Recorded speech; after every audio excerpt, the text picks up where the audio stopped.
Ku mau cinta Yesus selamanya. Ku mau cinta Yesus selamanya. Meskipun badai silih berganti dalam hidupku, ku tetap cinta Yesus selamanya. Ya Aba, Bapa, ini aku anakmu, layakkanlah seluruh hidupku. Salam saudara-saudara, saya percaya Tuhan senantiasa menyertai kita di dalam segala hal. Saya percaya setiap kali kita menyerahkan diri sepenuhnya kepada Tuhan, maka Dia selalu menyertai saudara dan saya. Haleluya, amin saudara-saudara. Saat ini saya melanjutkan bagaimana pelajaran-pelajaran yang sangat berharga dari Alkitab yang kita miliki. Firman Tuhan, berita kebenaran yang kita tahu saudara-saudara tertulis di dalam Alkitab ini. Saudara, tahukah kita ketika Tuhan jadikan umat manusia di dunia ini tentu sesuai dengan rupa dan gambarnya? Itu beberapa waktu yang lalu saya sampaikan ayat-ayatnya, pelajaran itu sungguh luar biasa. Apa maksudnya sesuai dengan rupa dan gambar Allah? Sifatnya, kasihnya. Itu sebabnya saudara-saudara, setiap kali saudara sudah mengasihi Tuhan, sudah menerima keselamatan daripadanya, dan menerima kasih karunia itu, saudara harus terus menjadi saksi yang benar di dunia ini. Kita dipanggil semua saudara untuk menjadi saksi. Saudara-saudara semua yang ada di tempat ini, semuanya kita dipanggil Tuhan menjadi saksi. Karena kita sudah menerima keselamatan dari siapa? Dari Tuhan Yesus kita. Oleh sebab itu saudara-saudara, bagaimana kita umat-umat Tuhan di tengah-tengah dunia yang begitu kacau saat ini secara moral, di tengah-tengah banyak sekali umat ciptaan Tuhan ini yang kecenderungan hatinya saudara-saudara melaksanakan kejahatan terus. Tapi di sisi yang lain, begitu banyak sekali kejahatan, tindak-tindak amoral yang luar biasa di dunia. Di mana kita tinggal, di mana saudara tinggal, lingkungan di mana saudara tinggal. Maka saya katakan saudara, bolehkah engkau dipanggil menjadi saksi Tuhan di sana? Ketika engkau telah diselamatkan oleh Yesus Kristus, Tuhan kita, pencipta kita, dan penebus kita. Kasih karunia itu telah saudara terima. Kasih karunia itu telah saudara terima. Maka saudara harus siap bersaksi terus. Bersaksi bagi kebenaran Tuhan yang tertulis di dalam Alkitab ini. Nah, itu sebabnya saudara-saudara, ada juga yang tahu kita di dalam Alkitab ini perumpamaan tentang penabur. Jadi ada bibit yang jatuh di pinggir jalan, di tanah yang berbatu. Kemudian ada juga di tanah yang baik, ada juga saudara-saudara di semak duri. Nah, saya mau katakan kepada saudara, mampukah kita sebagai umat Tuhan berdiri tegak di dalam kebenaran sesuai dengan firman Tuhan ini, di saat di lingkungan saya, di tempat tinggal saya, di tempat lingkungan di mana saya bekerja, di negara yang kita tinggal, di kota di mana kita tinggal, kalau di sana begitu banyak sekali tindakan yang tidak terpuji, kejahatan demi kejahatan ada banyak saudara-saudara. Nah, saya melihat ada satu ayat di dalam Alkitab. Kalau saudara baca di sini saudara, kita lihat di dalam Matius 24 ayat 37. Sebab sebagaimana halnya pada zaman Nuh, demikian juga halnya kelak pada saat kedatangan anak manusia. Tentu pada waktu kedatangan Tuhan kali yang kedua, maksudnya saudara. Kita sudah banyak mendengarkan pelajaran dari para pengkhotbah hamba-hambanya, dan juga banyak kita baca buku-buku tentang keadaan akhir zaman saudara-saudara. Tanda-tanda daripada kedatangan Kristus yang sering juga dikutip dari pasal yang ke-24 dari buku Matius saudara-saudara. Bagaimana di sana tanda-tanda kedatangan Tuhan. Tetapi saat mendekatnya Yesus Kristus yang mau datang kembali ke dunia ini, Tuhan sebutkan banyak juga kejahatan merajalela saudara-saudara. Di tengah-tengah situasi yang jahat ini, masihkah kita sebagai umat Tuhan Masihkah saudara sebagai umat Tuhan mampu mempertahankan hal yang benar, yang sesuai dituntut oleh kebenaran atau firman Tuhan ini? Haleluya. Saya mau lihat saudara-saudara kembali kepada Kejadian pasal yang ke-6. Kalau saudara buka Alkitab di sini, ada di sana satu keluarga saksi umat Tuhan, namanya keluarga Nuh. Saudara, mari kita buka Alkitab kita di dalam Kejadian pasal yang ke-6. Saya lihat di dalam ayat yang ke-5. Dan kemudian ayat yang ke-6, ayat yang ke-7. Saya baca ayat yang ke-5, saudara, begini bunyinya. Ketika dilihat Tuhan bahwa kejahatan manusia besar di bumi, dan bahwa segala kecenderungan hatinya selalu membuahkan kejahatan semata-mata. Ini kalau kita hubungkan tadi, saudara, di dalam Matius pasal yang ke-24 ayat 37. Memang di sana disebutkan sebagaimana zaman Nuh. Waktu itu ya, makan dan minum, pesta dan pora mereka, katanya. Tapi demikian juga saat ini, menjelang kedatangan Tuhan kali yang kedua, maka situasi yang sama terjadi. Nah, pertanyaannya bagi saudara dan saya, apakah bila mana situasi seperti ini terjadi, mampukah saya sebagai umat Tuhan tetap berdiri, menceritakan yang benar, seperti waktu itu Nuh dan keluarganya? Mari kita lihat ayat ini. Berfirmanlah Tuhan, aku akan menghapuskan manusia yang telah kuciptakan itu dari muka bumi, baik manusia maupun hewan dan binatang-binatang melata dan burung-burung di udara, sebab aku menyesal bahwa aku telah menjadikan mereka. Tetapi Nuh mendapat kasih karunia di mata Tuhan. Haleluya, saudara. Artinya situasi, saudara-saudara, cukup luar biasa. Kejahatan di mana-mana merajalela. Kecenderungan hati manusia itu terus melaksanakan hal-hal yang tidak terpuji. Dosa di mana-mana.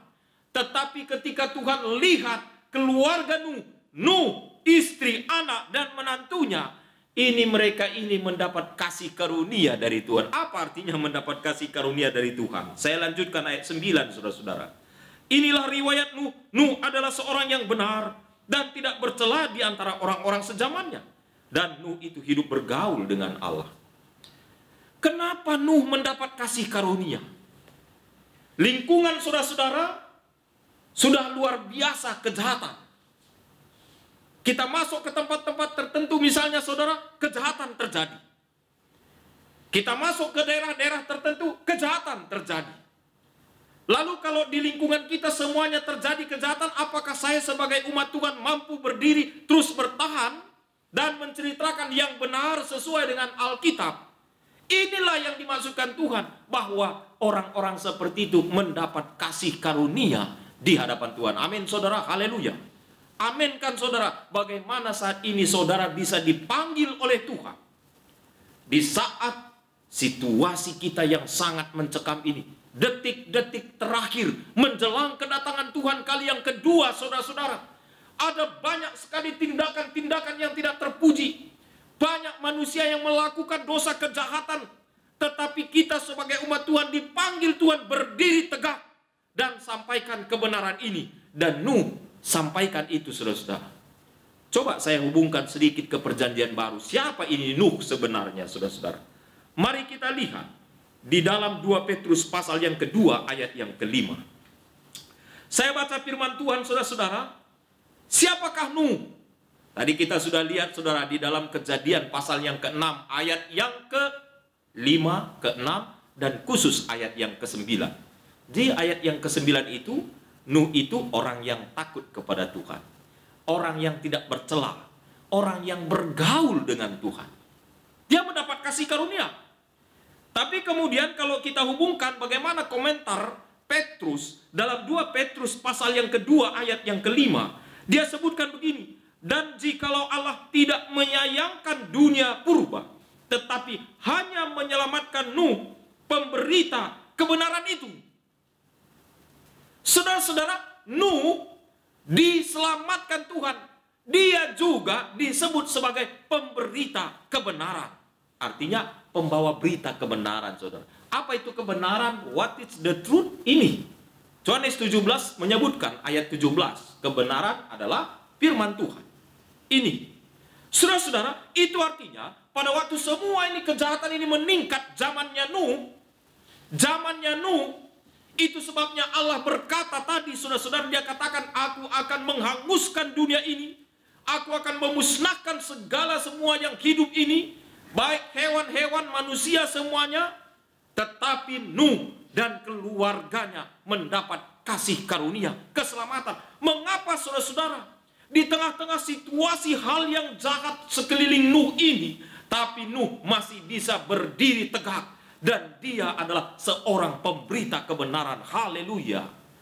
Saudara-saudara, kalau saat ini engkau dipanggil oleh Tuhan, engkau tetap berdiri, walaupun di lingkungan, walaupun di tempat di mana kita berada, di tempat di mana kita kerja, saudara-saudara, di kota di mana, di negara di mana, saya tetap berdiri, saudara-saudara, bila mana ada banyak sekali kejahatan-kejahatan terus terjadi. Apakah saudara bisa terus berdiri? Apakah bisa terus saudara bersaksi? Apakah saudara bisa terus menyampaikan kebenaran seperti Nuh di sini, saudara? Bahwa dia disebut pemberita kebenaran, pembawa berita yang benar. Betulkah dia membawa berita yang benar? Kita kembali kepada Kejadian pasal yang ke-6. Apa yang di sana diberitakan, saudara? Ayat yang ke-13. Berfirmanlah Allah kepada Nuh, aku telah memutuskan untuk mengakhiri hidup segala makhluk sebab bumi telah penuh dengan kekerasan oleh mereka. Jadi aku akan memusnahkan mereka bersama-sama dengan bumi. Buatlah bagimu sebuah bahtera dari kayu gopir. Bahtera itu harus kau buat berpetak-petak dan harus kau tutup dengan pakal dari luar dan dari dalam. Beginilah engkau harus membuat bahtera itu, 300 hasta panjangnya, 50 hasta lebarnya, dan 30 hasta tingginya. Terus dilanjutkan itu, saudara-saudara. Lalu saya baca ayat yang ke-22. Lalu Nuh melakukan semuanya itu tepat seperti yang diperintahkan Allah kepadanya. Demikianlah dilakukannya. Saudara-saudara, di dalam nama Yesus Kristus, coba dulu saudara simak.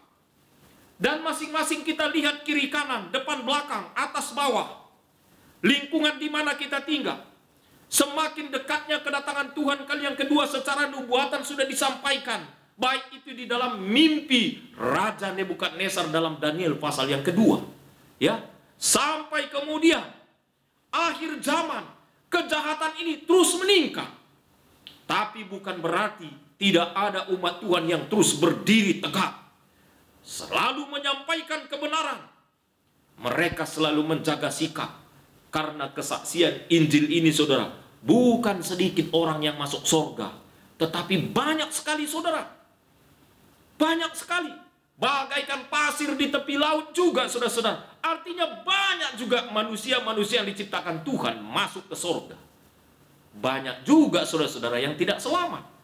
Nah, hari ini saudara dan saya dipanggil oleh Tuhan. Ketika dunia ini berlalu terus dengan kejahatan-kejahatan, saudara sudah bisa lihat sendiri bagaimana di medsos, bagaimana di berita, ya, bagaimana kemudian kita lihatlah langsung dengan mata kepala kita sendiri, di mana kita tinggal, kejahatan demi kejahatan terus meningkat. Inilah artinya tantangan bagi saudara dan saya.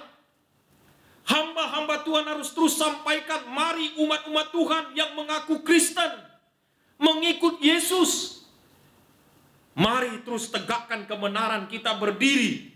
Apa yang disampaikan Allah secara khusus kepada Nuh, tadi lihat saudara dalam ayat 22 Kejadian pasal yang ke-6. Nuh melakukan tepat seperti apa yang diperintahkan oleh Tuhan. Inilah imannya, saudara.